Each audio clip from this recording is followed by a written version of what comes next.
Hello, Assalamualaikum. Selamat pagi kembali bersama kami di Malaysia hari ini untuk edisi hari Selasa, 8 November 2022. Temankan kami berdua pula pada pagi ini. Saya Anim Iswan. Saya Anim Izzati.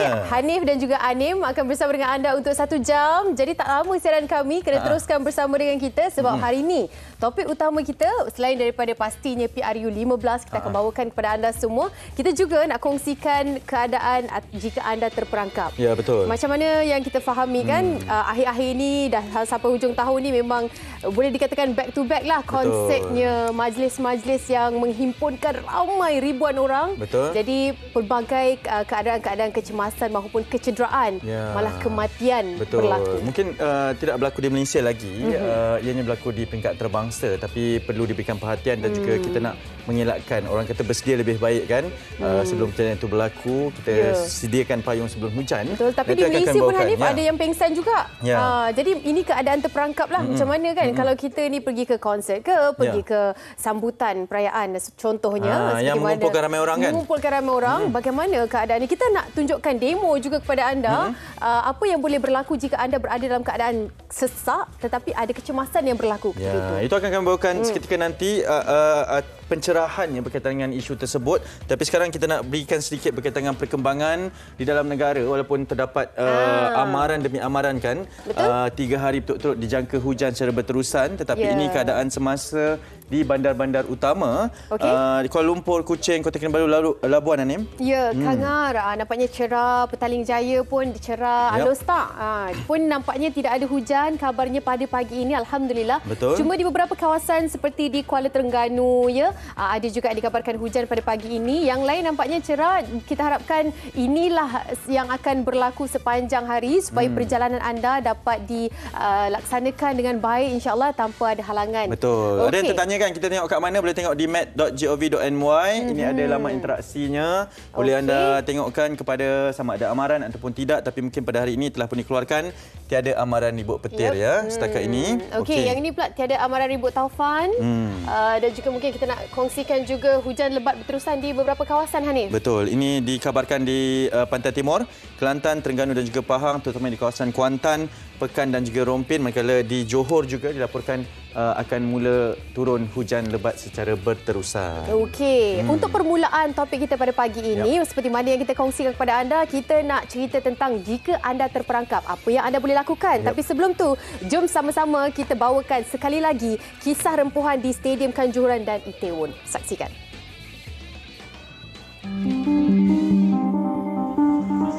Kemeriahan sambutan pesta Halloween di Itaewon, Korea Selatan berakhir dengan tragedi apabila sekumpulan besar pengunjung terkorban dalam sebuah insiden rempuhan pada 30 Oktober lalu. Sekurang-kurangnya 153 mangsa maut manakala 103 lagi cedera selepas terjatuh dan terperangkap dalam sebuah lorong sempit sekaligus mencetuskan panik. Situasi mencemaskan itu jadi tidak terkawal menyebabkan orang ramai menolak antara satu sama lain sehingga ada yang jatuh terhimpit dan mengalami sesak nafas.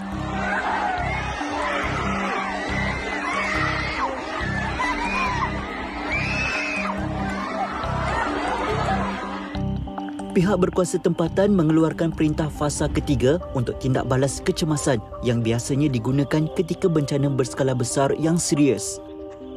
Menurut laporan, dianggarkan 100,000 orang berkumpul untuk acara Halloween pertama terbesar di Seoul dalam tempoh 3 tahun selepas negeri itu menarik balik sekatan COVID-19 dan penjarakan sosial. Lebih memilukan, tragedi ini merupakan bencana besar kedua di Asia dalam tempoh 1 bulan. Awal Oktober lalu, kematian akibat rempuhan turut berlaku di Stadium Kanjuruhan, Indonesia.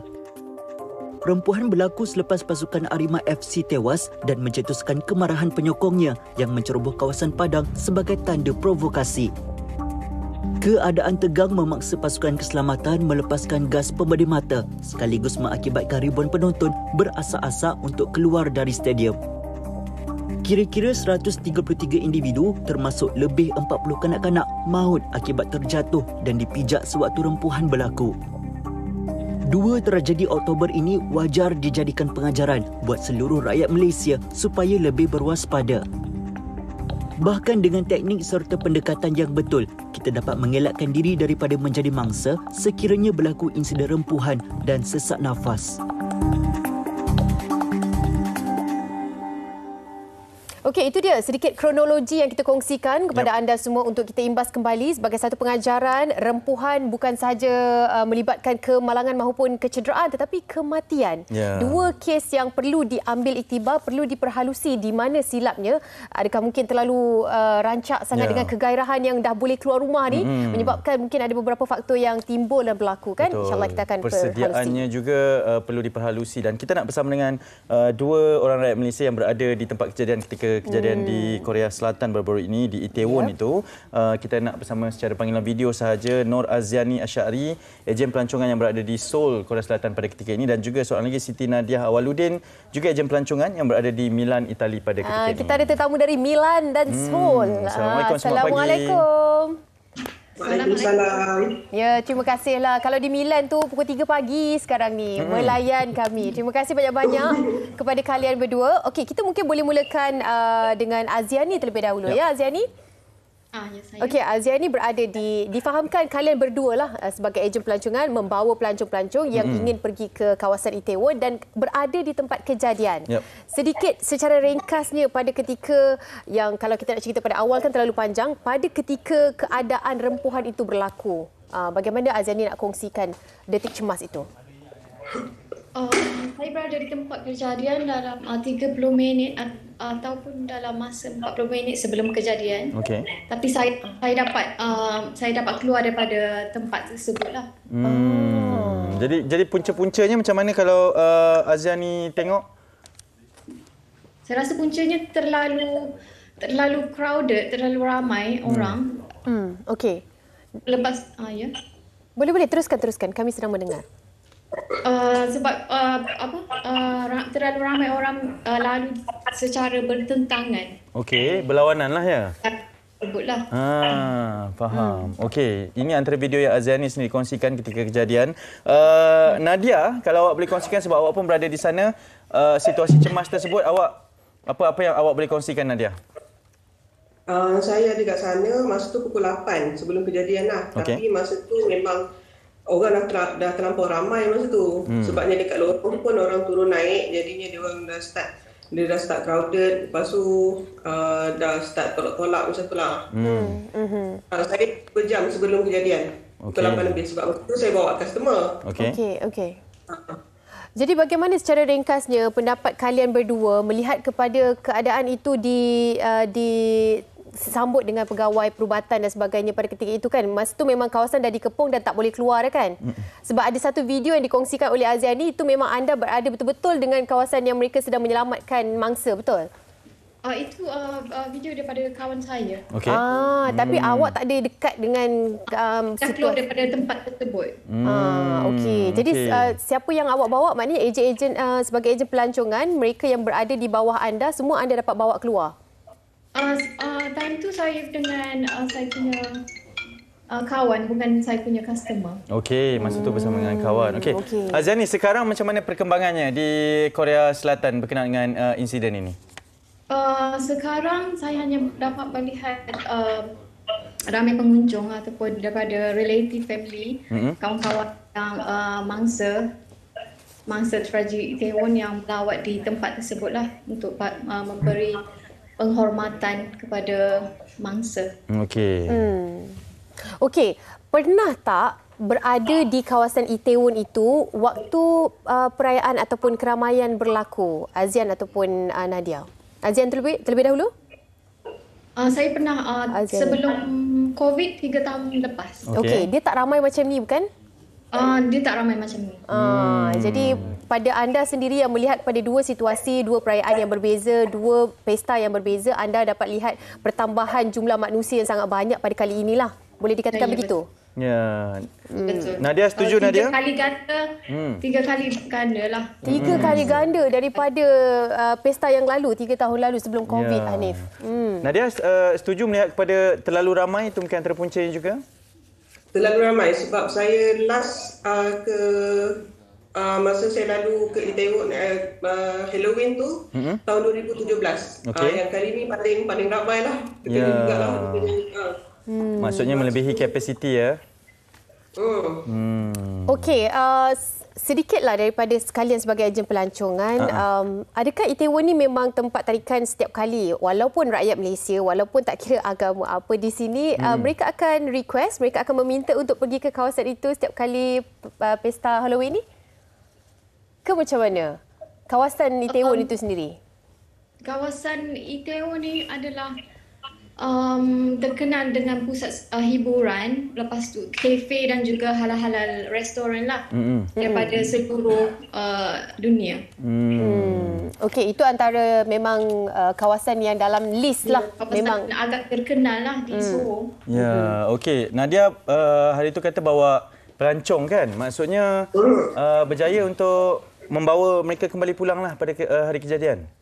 Alhamdulillah, tapi masa tu memang dia dah crowded dah. Cumanya sebab saya bawa warga Mas 67, jadinya kita orang memang terpaksa memang kena, nak tak nak memang kena lalu jugalah. Okey, terima kasih. Ya. Jadi apa tu? Boleh sikit lagi. Silakan Nadia. Jadinya masa yang kita orang nak keluar tu ada yang dah terpisah semuanya. Okey. Jadi sebab jadinya kita kena bertarik-tarik lah untuk keluar dari situ, sebab situ dia laluan utama untuk ke train dengan bas, stesen bas. Okey. Maksudnya faktornya terlalu ramai dan bersesak-sesak di jalan yang sempit je. Okey, baik. Terima kasih atas penceritaan kejadian sebenar yang berlaku pada malam tersebut daripada Aziani Asyari dan juga Siti Nadia Awaludin. Terima kasih ya. Terima kasih. Sama-sama. Itu daripada apa yang diceritakan oleh mereka berdua yang berada di tempat kejadian. Macam tadi kan Aziani cakap 3 kali ganda jumlah manusia yang berada di kawasan itu berbanding dengan pesta sebelum berlakunya COVID ataupun lockdown. Betul. Kita nak dapatkan pencerahan dengan lebih lanjut secara realitinya sekiranya kita terperangkap dalam kejadian yang sama. Jadi kita bawakan Dr. Syarul Nizam Ahmad Zamzali, seorang pakar perubatan kecemasan. Doktor, tadi kita dah dengarkan. Itu situasinya sekiranya berlaku di Malaysia, tidak mustahil ya. Apa perkara pertama yang perlu kita lakukan, Doktor? Okey, pertama sekali terima kasih Hanif. Macam kita dengar daripada Nadia daripada tadi macam ni, dia kata adalah terlampau ramai orang.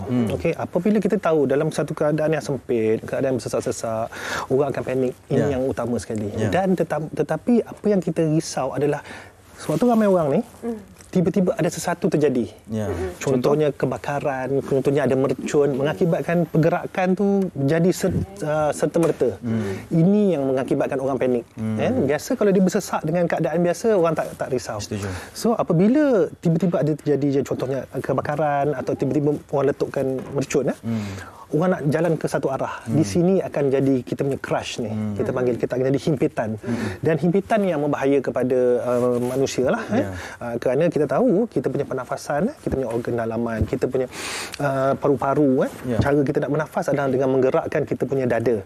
Apabila tempat sempit, kita berasak-asak, ini akan menyukarkan kita untuk bernafas. Satu. Kedua, kadang-kadang sempit kan, kita rasa tak cukup, macam rasa tak cukup udara, kan? Rasa panas dengan berpeluh dengan haba dan sebagainya. So itulah dia sedikit sebanyak tentang cerita di tempat sesenar. Kenapa ianya berlaku? Okey, bila kita berada di keadaan sesak dan terperangkap, contohnya bila kita dah sedar yang mungkin pernafasan kita dah tak okey, kita nak keluar daripada kawasan itu.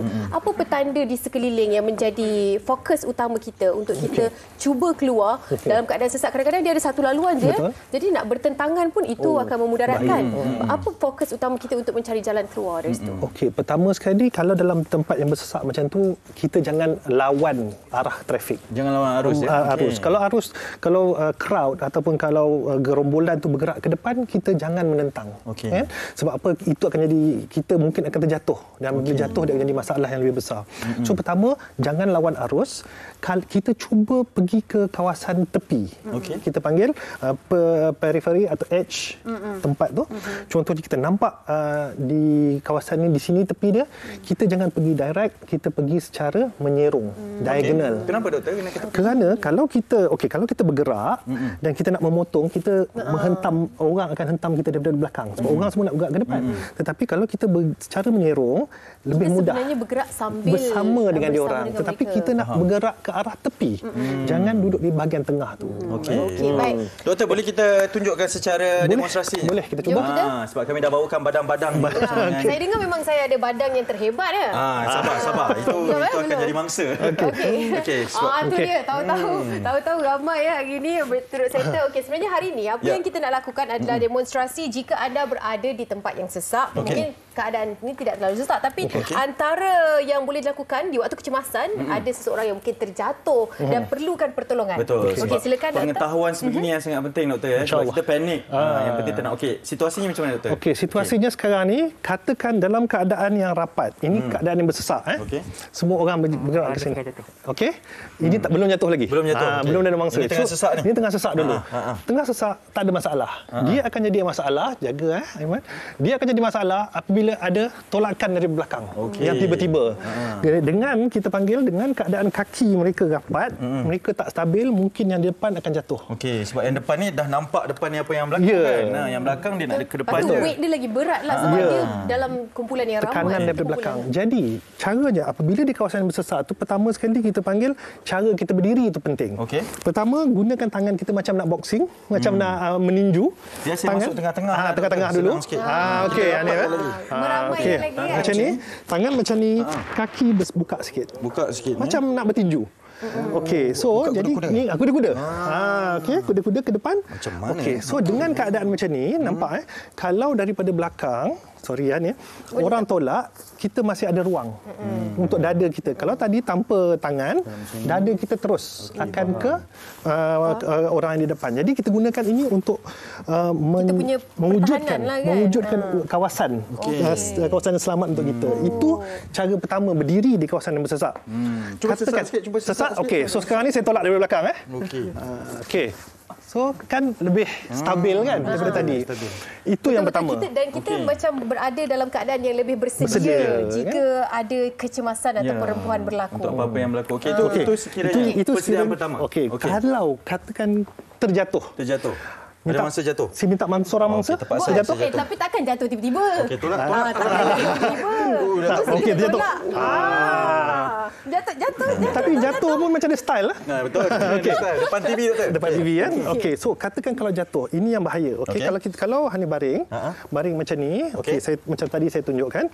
Jikalau baring macam ni, dada kita terbuka, jikalau ada tekanan, susah tak nafas. Sakit. Ini baru sebelah tangan. Kita bayangkan kalau ramai-ramai ini semua akan naik. Jangan dia ni yang duduk. Okey. Jadi apabila kita jatuh, apa yang kita perlu lakukan adalah Hanif, pusing ke kiri, mengiring. Gunakan tangan kita untuk protect kepala kita. Okey, macam ni, dan kaki kecil. Macam recovery position. Macam kita ni protective, macam protection gitu. Okey. So dengan keadaan macam ni, kalau kita boleh minta seorang, boleh ada? Boleh. Okey, seorang. Kalau boleh yang besar sekali lah. Okey. Okey. Cuba awak naik atas dengan Okey tak? Okey. Masih lagi okey. Nampak tadi bila terlentang dengan satu tangan pun dah susah nafas. Dengan keadaan macam ni dia masih boleh bernafas. Kita ada permintaan daripada penerbit kita nak untuk ada 2-3 orang yang cuba. Nak lagi? Okey.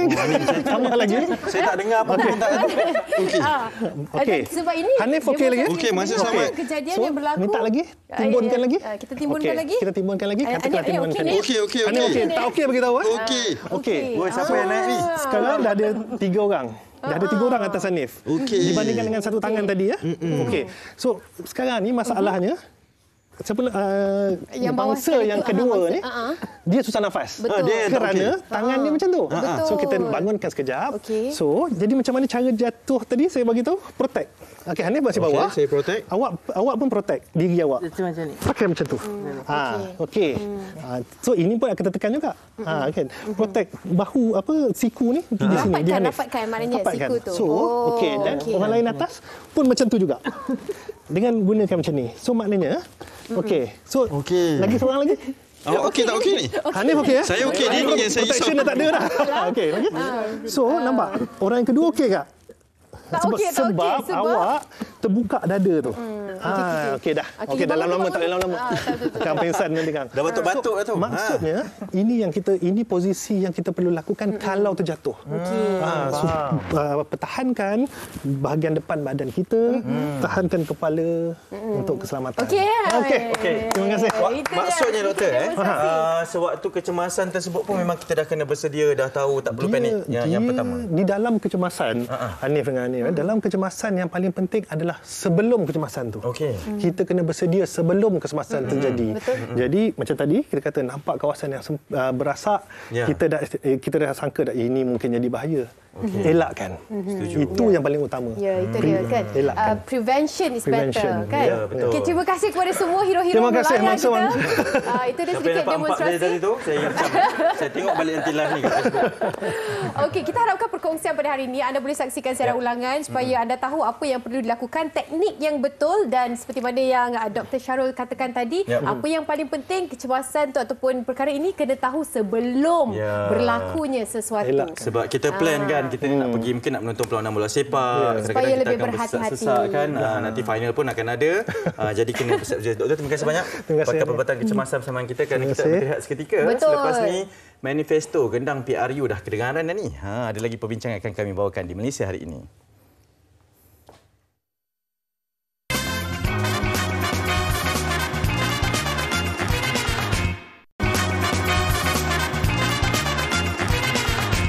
Okey, kembali bersama kami di Malaysia hari ini. Ini kita nak bawakan kepada anda gendang pilihan raya umum telah pun dibunyikan. 19 November adalah tarikh untuk kita mengundi, Anim, ya. Betul, dan seperti mana yang kita tahu, kami di Malaysia hari ini tidak ketinggalan untuk bawakan setiap perincian, insya-Allah. Seperti mana yang mungkin kali ini segmennya gendang manifesto PRU 15 yang akan anda dengarkan bukan setiap hari tetapi ada selang hari, dan pastinya informasi yang kita bawakan kepada anda. Kebiasaannya dilakukan secara bingkisan. Tapi pada pagi ini sangat istimewa kerana kita jemput individu ini untuk kembali sumbangan kita membawakan kepada anda. Biasa kita hello-hello je. Siapa silakan lagi yang lebih layak untuk melakukan? Iskandar. Apa khabar? Assalamualaikum. Waalaikumsalam. Sebenarnya cerita pilihan raya ini adalah cerita untuk semua orang lah kan. Betul. Jadi kita seronok bercerita tentang kemaraan parti-parti politik yang bertanding untuk memberikan tawaran berkaitan dengan apa yang mereka ingin bawakan sekiranya menjadi kerajaan. Apapun Hanif dan juga Anim, terima kasih banyak-banyak ya. Okey, dan seperti anda semua ketahui semalam ataupun semalam khususnya manifesto BN Barisan Nasional telah pun diumumkan oleh pengurusi Barisan Nasional sendiri, Datuk Seri Dr. Ahmad Zahid Maidi, dengan singkatannya PADU yang bermaksud perancangan amal dan usaha, dengan 99 tawaran disediakan, dan banyak yang menarik yang membuka mata banyak pihak, sama ada khalayak pengundi mahupun parti-parti yang bertentangan di PRU 15 ini. Okey, dan antara yang boleh, kalau saya boleh kongsikan yang menarik perhatian saya secara peribadi ialah satu, menghapuskan kemiskinan mutlak melalui skim bantuan pendapatan asas yang dikreditkan secara automatik setiap bulan kepada isi rumah berpendapatan kurang daripada RM2,208 sebulan. Dalam kata lain, setiap bulan kalau yang tak cukup tu akan ditop up supaya itu minimum yang boleh diperolehi pada setiap bulan. Kemudian potongan cukai untuk golongan M40 dan juga pengecualian cukai sepenuhnya selama 5 tahun kepada semua wanita yang kembali ke alam pekerjaan setelah berehat daripada kerjaya, dan macam-macam lagi sebenarnya, pendidikan awal percuma, pendidikan tinggi percuma dan sebagainya. Okey, kita nak mendapatkan maklum balas lebih lanjut daripada Profesor Madya Dr. Awang Azman Awang Pawi, penganalisis politik di talian video sekarang ini. Assalamualaikum. Waalaikumsalam. Jadi, ya, Doktor, terima kasih kerana bersama dengan kami. Secara umumnya pandangan daripada apa yang dikongsikan semalam. Silakan. Saya kira kesemua tawaran PADU ni, amal dan usaha ini dirancang, kalau kita melihat manifesto keseluruhannya, ia dirancang dengan mengambil kira keperluan dalam menjawab dan menyelesaikan isu-isu yang berlaku dalam masyarakat masa kini.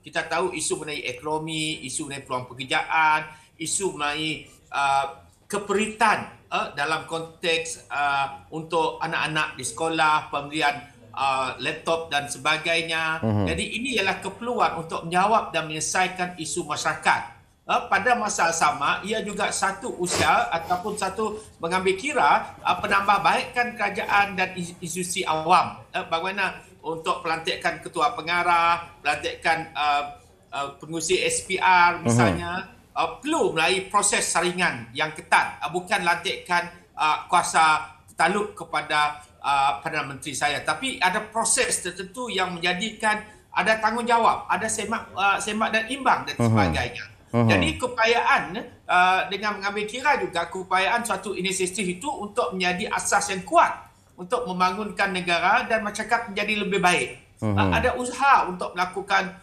perubahan struktural. Jadi kita lihat dengan ini keupayaan parti dan kerajaan untuk melaksanakan manifesto tersebut apabila diberikan mandat. Jadi ini menunjukkan mereka ada keupayaan, mereka ada political will untuk melaksanakan. Malah ini dijadikan satu tarikan kepada pengundi, tak kira pengundi muda, pengundi pasangan mudanya, wanita, golongan bekerja, mahasiswa dan semua lapisan. Jadi ia memberikan suasana yang positif, pusaran yang lebih optimis kepada pengundi. Jadi kita lihat dalam tempoh ini, dalam 5 tahun akan datang mereka ingin merancang kestabilan politik yang lebih baik. Yang membentuk kesepakatan yang mengembleng kepelbagaian menjadi kekuatan. Pada masa yang sama untuk membentuk negara hukum yang diurus mengikut undang-undang dan amalan yang terbaik. Selain Sabah dan Sarawak sebagai wilayah berstatus rakan kongsi setara dalam konteks persekutuan. Ini antaranya. Baik, Doktor. Antara perkara yang menarik perhatian juga ialah tentang meminda perlembagaan persekutuan berkenaan hak kewarganegaraan anak yang dilahir di luar negara oleh wanita Malaysia yang berkahwin dengan warga negara asing. Ini soalan macam sesuatu yang kita tak jangka diletakkan dalam manifesto Barisan Nasional dalam keadaan kos sara hidup dan juga ekonomi itu menjadi keutamaan yang diharapkan oleh rakyat. Jadi apa komen Doktor? Okey. Ini merupakan satu isu sejagat. Ia bukan lagi isu yang terpencil melalui isu kerakyatan itu apabila perkahwinan dengan warga asing. Ia bukanlah satu isu terpencil. Jadi isu ini maknanya fokus dia bukan saja isu mengenai kos sara hidup, tapi isu-isu yang dihadapi oleh rakyat. Ini termasuklah mengenai e-hailing, pengguna e-hailing dan sebagainya. Sebab itu pengurusan kos sara hidup itu mereka ada usaha tawaran padu ini untuk menghapus kemiskinan mutlak. Ini melalui skim bantuan pendapatan asas atau dikenali sebagai assisted basic income yang dikredit secara automatik setiap bulan kepada rakyat rumah yang berpendapatan kurang daripada 2,208 sebulan. Jadi ini untuk menunjukkan bahawa bukan saja isu kos sara hidup diberi perhatian, tapi isu mengenai kerakyatan yang kini menjadi satu isu di dalam konteks apabila berlakunya globalisasi, apabila perkembangan ekonomi semakin besar, ini meningkatkan jumlah kes kelahiran dengan perkahwinan dengan warga asing ini. Maknanya bersifat komprehensif dan lebih menyeluruh lah ya. Ya, betul. Okey. Baik, sekarang ni kita nak membawa perspektif pengundi yang melihat tawaran demi tawaran dibuat oleh parti politik dan juga gabungan parti politik yang bertanding dalam PRU ke-15 ini. Kita ada padu, kita ada tawaran best, kita ada kita boleh. Jadi bagaimana sebagai seorang pengundi, apa yang perlu saya lakukan untuk membuat penilaian dan memilih yang mana yang terbaik sebagai manifesto untuk pilihan raya, untuk membuat keputusan? Saya kira setiap parti ataupun blok parti mempunyai tawaran-tawaran mereka sendiri. Ada tawaran yang orang kata boleh saja jadi bulan, bintang, langit dan sebagainya. Tapi terpulang kepada pengundi. Sejauh manakah tawaran tersebut realistik untuk dilaksanakan? Ia tidak bersifat melampau. Ia mempunyai kaedah, mekanisme bagaimana untuk menampung tawaran tersebut. Misalnya, jika untuk mengurangkan yuran universiti, jadi bagaimana kaedah suasana yuran itu dapat dikurangkan. Misalnya dengan mengadakan kelas 50% secara talian, 50% secara semuka untuk mengelak kos dan sebagainya. Jadi mekanisme itu perlu ada, dan kalau tawaran tanpa mekanisme ditunjukkan kepada pengundi, saya kira pengundi perlu berasa curiga, perlu rasa lebih berhati-hati tawaran tersebut agar tidak terperangkap dengan janji manis, sebab barangkali mereka tahu mereka tidak akan menang, tidak akan dapat membentuk kerajaan. Sebab itulah mereka berani menjanjikan sesuatu yang luar biasa untuk dilaksanakan. Jadi mereka memilih pendekatan yang populis. Baik. Okey, Doktor, ada satu kajian yang dibuat dari UUM kalau saya tak silap yang mengatakan peratusan antara calon manifesto dengan parti calon manifesto dan juga parti ini peratusannya lebih tinggi untuk dipegang dalam membuat keputusan berbanding calon. Apa komen Doktor? Okey, sebab kita tahu calon boleh datang dan pergi. Tapi parti itu sukar untuk dibubarkan. Parti akan berterusan memperjuangkan ideologi, memperjuangkan prinsip, memperjuangkan objektif. Jadi begitu juga dengan manifesto. Setiap manifesto itu dipegang sebagai rujukan tempoh rancangan 5 tahun sekurang-kurangnya ataupun rancangan jangka panjang untuk memberikan impak. Jika individu boleh berjanji, tapi manifesto itu orang boleh rujuk kembali.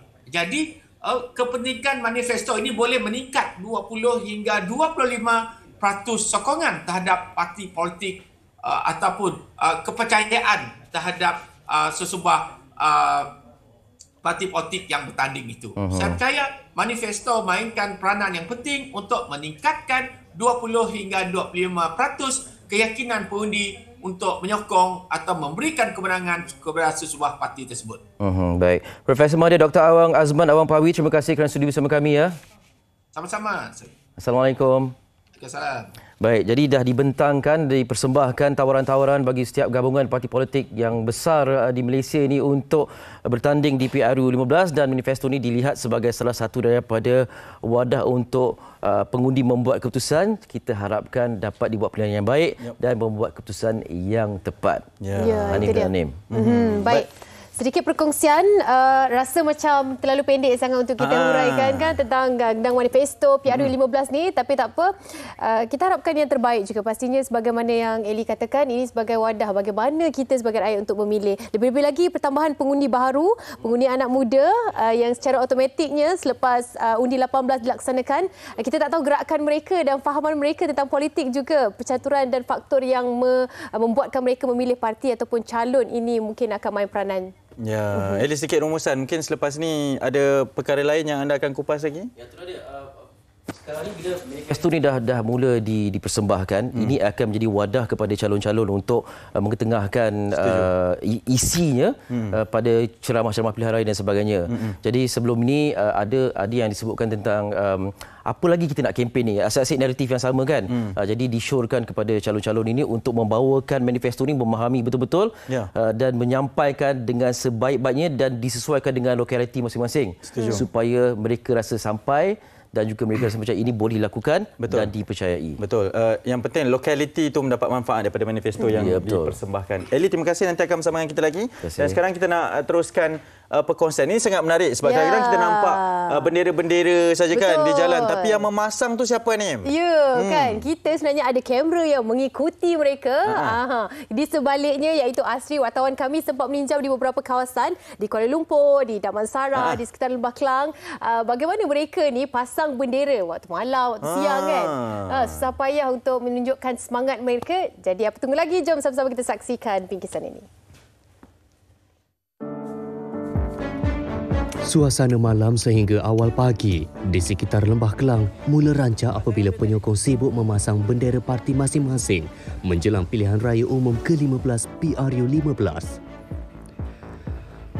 Bagai meraihkan sebuah pesta yang disambut setiap 5 tahun sekali, peluang ini dimanfaatkan sepenuhnya bagi memperjuangkan parti yang disokong. Bagi Abdul Majid Osman, 62 tahun, kediamannya dijadikan sebagai pusat gerakan sementara untuk mengumpulkan segala bahan promosi parti sebelum dibawa dan dipasang di mana-mana kawasan yang dibenarkan. Mula melakukannya sejak berumur 18 tahun, anak jati kampung Paya Jaras Hulu, Sungai Buloh ini ikhlas menjalankan tugasnya tanpa mengharapkan sebarang bantuan. Dulu orangnya volunteer je bang. Tak ada dibayar gaji, dapat makan biskut kering pun alhamdulillah juga. Semangat perjuangan itu berbeza sekarang. Kerana gurunya bekerja, ada duit, ada kerja. Jadi sekarang ni begitu juga. Bila dengar upah, berapa upah? Jadi tak serupa macam dulu. Dulu kemeriahan masyarakat itu jelas. Bendera dan gegantung yang diambil dibawa ke markas parti dan lokasi yang belum dipasang.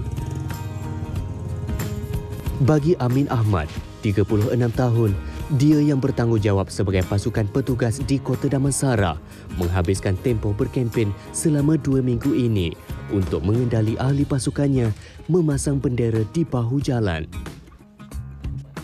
Kita akan buat 400 bendera. Sebenarnya dia dalam 4 jam, 5 jam. So, kita akan start dalam pukul 1 lebih, 2 lebih. Kita akan start. Kita rehat. Kan?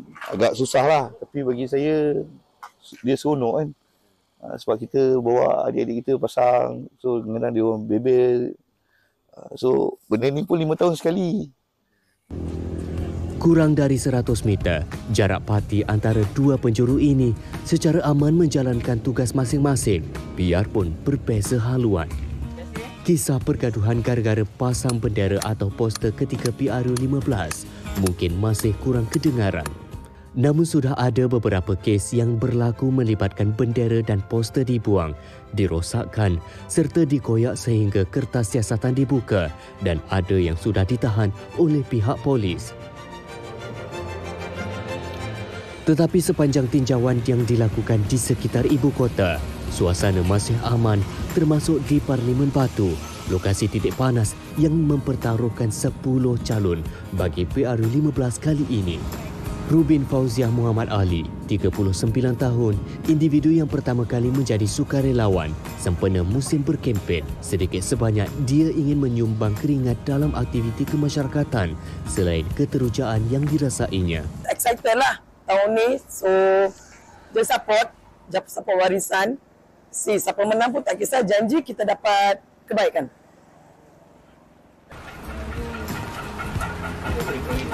Tidak menilai dari segi fahaman, Rubin turut ke markas saudaranya daripada parti yang lain di Sentul Raya untuk beramal mesra.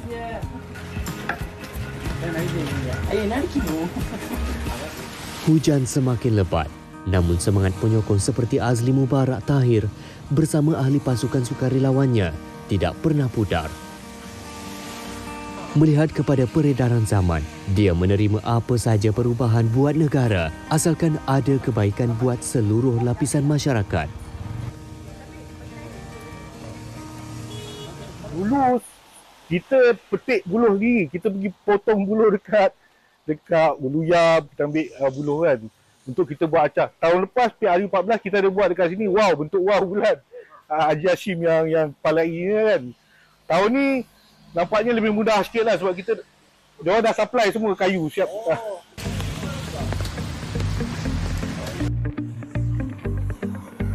Baik, 19 November ini merupakan tarikh keramat buat semua rakyat Malaysia untuk turun mengundi. Mandat rakyat dikembalikan. Dan berdasarkan pemerhatian saya, di Lembah Kelang ini terdapat banyak bendera sudah dinaikkan sejak usai penamaan calon pada 5 November lalu. Pelbagai ragam dan latar cerita yang berbeza. Harapan mereka hanya satu, walau apa jua fahaman yang dibawa, mereka semua, kita semua ingin melihat masa depan negara yang lebih baik. Hujan yang turun bagaikan yang flag.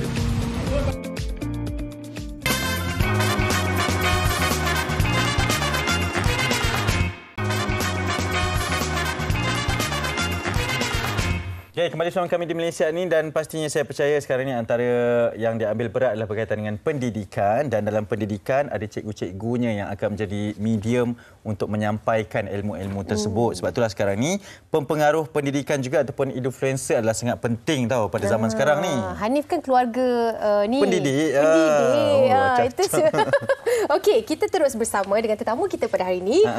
Encik Razifuddin Nordin, Ketua Pegawai Eksekutif PADU, Unit Pelaksanaan dan Prestasi Pendidikan. Assalamualaikum. Waalaikumsalam. Okey, dan juga kita ada Cikgu Stephen Isaac, Guru Sains dan Biologi dari EDU Fluencers SMKL Methodist Sentul.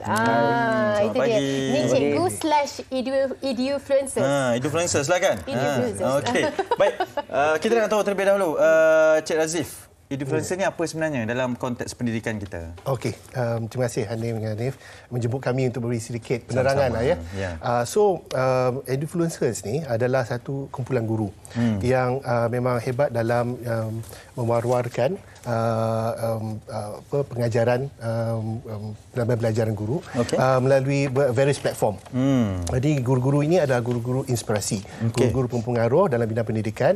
Mereka adalah guru yang hebat dan kami percaya di Padu guru-guru ini dapat membawa satu semangat orang yang terbaik kepada para guru dan juga pada murid-murid.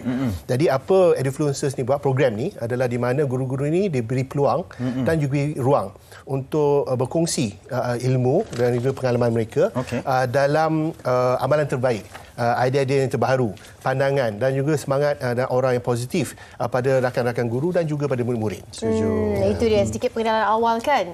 Sebagai seorang guru yang juga Edufluencers, bagaimana peranan Cikgu Stephen sendiri? Sebab kerjaya sebagai seorang guru mungkin ada sedikit berbeza dengan perlu menjadi pempengaruh dalam bidang pendidikan ini di media sosial, platform khususnya. Sebenarnya macam yang Cik Razi cakapkan tadi, Edufluencer ataupun pengaruh dalam pendidikan ni, selain daripada kita mempersembahkan our best teaching practice ataupun apa yang kita amalkan di kelas kita, but kita juga nak tunjukkan bahawa it's something very practical. Kita tak nak cikgu-cikgu di luar sana ingat dia kena ada intervensi yang besar-besar, dia kena ada teknologi, kena ada very complicated alat bantu mengajar. Bagi saya, intervensi terbaik bagi seorang murid adalah intervensi yang berkesan. Artinya walaupun benda tu mungkin simple, but kalau benda tu berkesan untuk anak murid kita, itulah intervensi terbaik.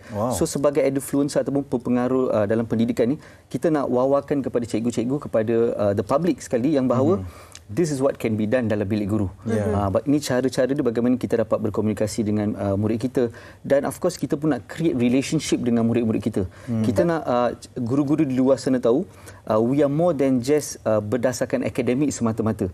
Kita nak dalam kemenjadian murid pun ada juga. So Edufluencers akan dalam social media masing-masing, Facebook, Twitter, Instagram, TikTok dan all the other platform. So semuanya datang daripada background yang berbeza, skill yang berbeza, mata pelajaran yang berbeza. So bila mereka portray themselves, mereka menunjukkan siapa diri mereka dalam apa yang berlaku dalam kelas dan juga di luar kelas. Tapi dia punya pokok dia lah dia punya relationship dengan student dia. Engagement yang kita nak dalam kalangan, sebab kita boleh raih engagement dalam kalangan followers kita. Kenapa tidak guru dengan murid kan? Ya, betul. Apatah lagi mereka ni hari-hari jumpa tau. Rasanya lebih banyak menghabiskan masa bersama cikgu banding dengan ibu bapa di rumah lah ya. Okey. Encik Razif, kita nak tanya berkenaan dengan Plan Pembangunan Pendidikan Malaysia 2013 sampai 2025, 3 tahun je lagi ni kan. Nak tercapai plan tersebut. Padu juga diwujudkan untuk menyelaraskan plan itu. Edufluencer pula juga diselaraskan pada ketika ini. Bagaimana ianya bergerak seiring, Cik Azif? Okey.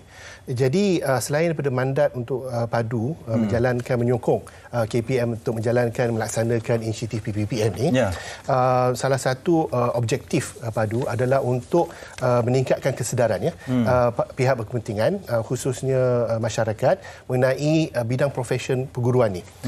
Salah satu anjakan keempat dalam PPPM adalah untuk memtabatkan profesion guru ini sebagai profesion pilihan, preferred profession.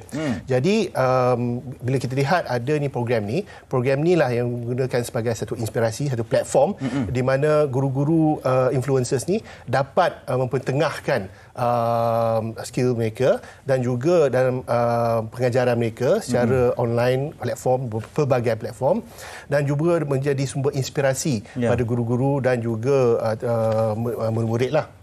Jadi objektif ni sama. Objektif dia untuk menghasil modal insan yang berkualiti dan sebagainya. Jadi fokusnya adalah terhadap fokus tersebutlah. Jadi pihak Padu berpandangan program ini adalah amat berkesan supaya kita dapat mewar-warkan juga bukan saja profesion guru ini dan juga inisiatif-inisiatif PPPM dan usaha-usaha kementerian dalam membawa menghasilkan keberhasilan murid tersebut. Objektif dia dalam Pelan Transformasi Pendidikan ini. Suntikan yang diberikan dalam dalam kategori yang berbeza untuk pempengaruh pendidikan ni apabila mereka perlu memportray diri mereka dalam keadaan yang lebih santai lah, boleh dikatakan lebih santai supaya dekat dengan mereka. Jadi pemilihan konten, pemilihan perkara-perkara yang perlu dilakukan, adakah gabungan guru-guru influencer ni akan brainstorming idea macam mana? Bagaimana pemilihan konten untuk dilakukan oleh setiap guru-guru ini, Cikgu Stephen? Okey, kalau kita tengok, I think lebih kurang 2 minggu yang lepas kita ada perjumpaan Edufluencers yang telah dianjurkan oleh PADU itu sendiri. So it was 3 hari 2 malam. So dalam waktu tu sebagai contoh, kita ada brainstorm apakah kaedah-kaedah yang terbaik untuk anak-anak murid kita. Ini adalah perjumpaan yang dianjurkan oleh PADU setahun sekali. So kita akan berjumpa dengan rakan-rakan kita, kita share idea, dan yang paling penting adalah kita dapat lihat guru-guru yang sama kepala lah kata orang. Sebab kita punya pendirian kita dan juga apa kita punya inspiration macam yang Encik Razi cakapkan tadi tu. So kita berkongsi idea dan bagaimana kita nak improve diri kita. Dan bila kita kembali ke sekolah masing-masing, apa yang dibawa di sini kita dapat gunakan untuk anak-anak murid kita. Sebab macam saya cakapkan tadi, kita punya background semuanya berbeza. Tapi bila kita berjumpa, bila kita brainstorm, kita dapat pelbagai idea daripada guru-guru yang berbeza dan kita tengok yang mana boleh digunakan untuk anak-anak murid kita. Cikgu Stephen ni pun bukan calang-calang, salah seorang top 10 guru adiwira PAK 21. Dan kabarnya Cikgu Stephen kita ni dah menjadi Edufluencer daripada pioneer lah, daripada yang pertama. Sekarang dah 2.0 Sekarang dah 2.0. Cik Razif, sebab bila kita bercerita mengenai cabaran sekarang sebagai seorang guru, kita tak boleh nafikan mungkin kadang-kadang ada yang tersimpang sedikit lah kan, nak menjadi pempengaruh di luar sana itu, tapi memegang title guru.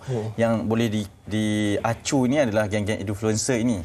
Bagaimana memastikan bahawa PADU memastikan bahawa mereka ini sentiasa mengikut jalan yang diinginkan untuk mendidik, tidak tersimpang dalam menjadi seorang influencer juga, Cik Razif. Okey. Saya rasa perjumpaan yang Cik Stephen mention tu setahun sekali, kadang-kadang kita buat 2 tahun sekali, adalah amat penting. Kerana bila-bila guru-guru ni niat dia memang betul. Niat dia untuk berkongsi ilmu dengan para guru dan dengan murid-murid, dan juga bila kadang-kadang mereka rasa dia tersendiri.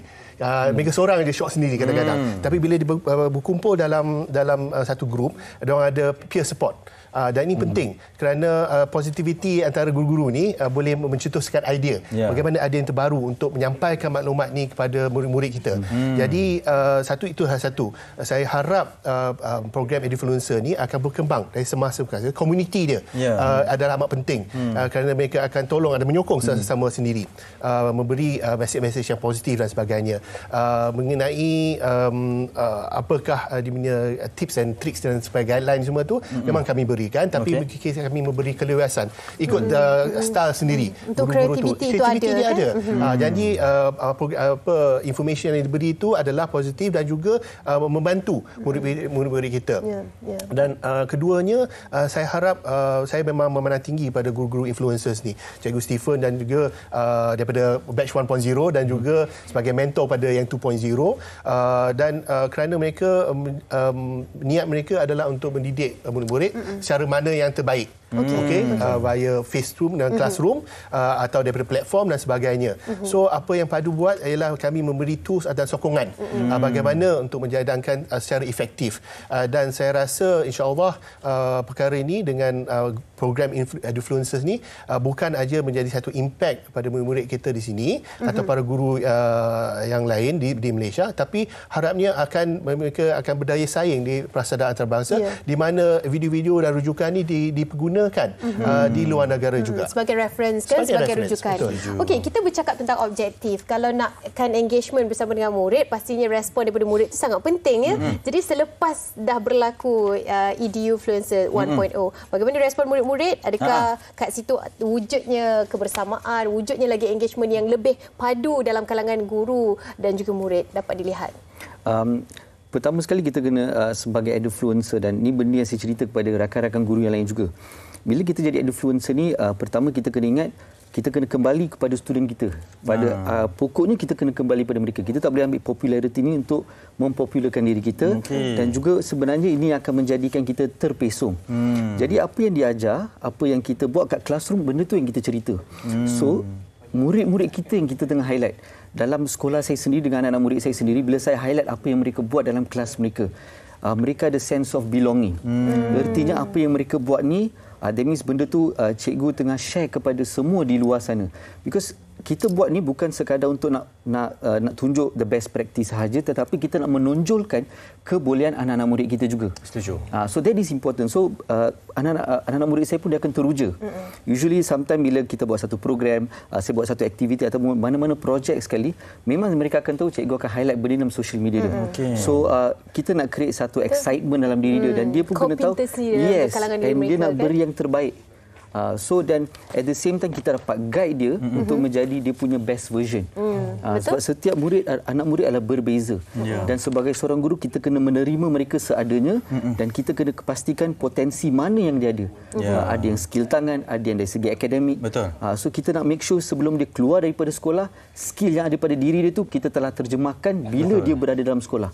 So itu adalah peranan utama sebagai seorang cikgu, dan sebagai influencer saya memperkukuhkan lagi idea tu. Ya, betul. Dan itulah saya pernah terbaca lah, Albert Einstein pernah berkata kan, macam mana nak uji ikan, kebolehannya kalau kita uji dengan memanjat pokok. Tak boleh. Dia ada kelebihan-kelebihan tersendiri masing-masing. Okey, ini satu program yang sangat baik. Saya sukalah benda-benda mendidik ni. Secara ringkasnya, Encik Razif, harapan berkenaan dengan program ni. Kita ada kurang dari seminit je ni. Okey.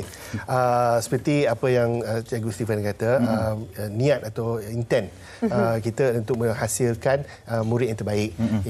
Secara karakter, secara konten dan sebagainya. Dan kita untuk kita mencari apa di mana skill dia kan. Jadi saya harap program Influencer ni akan berkembang dan semasa komuniti ini akan grow dan menyokong sama-sama sendiri, dan juga dapat menolong murid-murid dan para rakan guru sekali dalam menggalas tugas mereka. InsyaAllah. Amin. Kita harapkan yang terbaik. Terima kasih kepada Encik Razifuddin Nordin, Ketua Pegawai Eksekutif PADU, Unit Pelaksanaan dan Prestasi Pendidikan. Memang padu lah orang cakap. Memang padu. Okay. Thank you so much to Cikgu Stephen Isaac, Guru Sains dan Biologi, EDU Influencers, SMK Methodist Sentul. Itu dia. Bersama dengan kita. Tapi apalah gunanya kalau ada beribu konten ilmiah tetapi tidak ada sambutan yang baik daripada dalam kalangan anda semua kan? Betul. Pasti kita harapkan sambutan untuk konten-konten ilmiah ni juga dipertingkatkan dalam kalangan kita semua. Sama-sama kita berehat ni, pergilah sambut konten-konten ini, okey? Kita berhenti rehat seketika, terus bersama kami di Malaysia hari ini.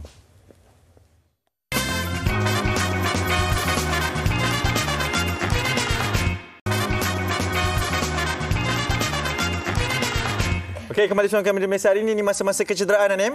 Sikit saja lagi untuk kita nak kembali dan kita nak pas kembali kepada anda semua. Okey, esok kita akan bawakan tajuknya sel mutasi genetik kanser. Ya, ikuti kami esok. Teruskan menyokong kami di semua platform MHI TV3. Jaga diri baik-baik, jaga kesihatan anda. Okey, terima kasih kerana menyokong kami. Assalamualaikum. Senyum selalu. Bye-bye. Okay, macam